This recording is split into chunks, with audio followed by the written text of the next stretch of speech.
Nous ne résoudrons pas le défi des compétences sans travailler sur la mixité de notre secteur. C'est mathématiquement impossible. La mission de talent du numérique reste plus que jamais d'actualité. Les compétences représentent un enjeu majeur pour notre continent en termes de compétitivité et de souveraineté.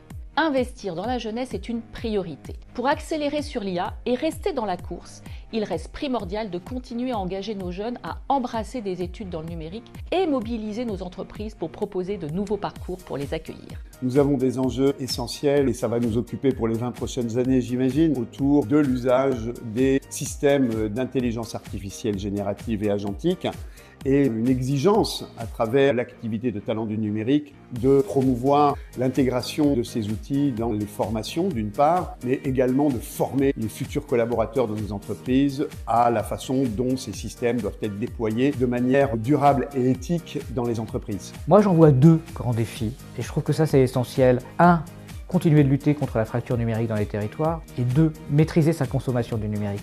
Et quand je dis maîtriser sa consommation, c'est réfléchir aux bons moyens d'avoir les réponses dont on a besoin via le numérique. Je sais que Talent du numérique, comme la Fondation Famac Numérique, nous sommes très attachés à couvrir l'ensemble du territoire français, de ne pas oublier les zones rurales, de ne pas oublier les territoires ultramarins, de nous assurer que tous les jeunes, où qu'ils se trouvent, qu'ils soient filles ou qu'ils soient garçons, ne soient pas oubliés sur le bord de la route. Le combat qui est mené par cette association est fondamental. Essayer de faire en sorte que le pont se solidifie entre le monde académique et le monde professionnel, qu'on travaille main dans la main, qu'on puisse former naturellement les compétences de demain, mais aussi accompagner celles d'aujourd'hui à se réorienter parce que le monde du numérique évolue de manière très rapide et donc il va falloir que sans arrêt on puisse passer le relais entre monde académique et monde professionnel.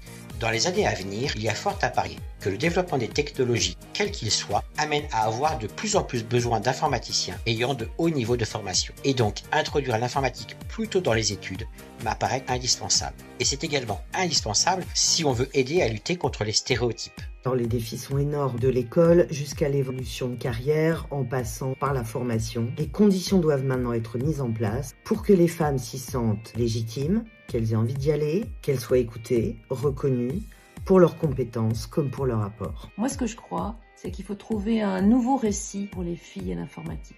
Peut-être laisser tomber le fait d'être le plus fort, le meilleur dans la tech. Rechercher un argumentaire qui soit le numérique pour le vivant, l'esprit citoyen, le numérique pour la démocratie, pour le vivre ensemble, le numérique pour le vivre bien. Je souhaite qu'au sein de TDN, comme ailleurs, on puisse trouver des mots pour ce discours.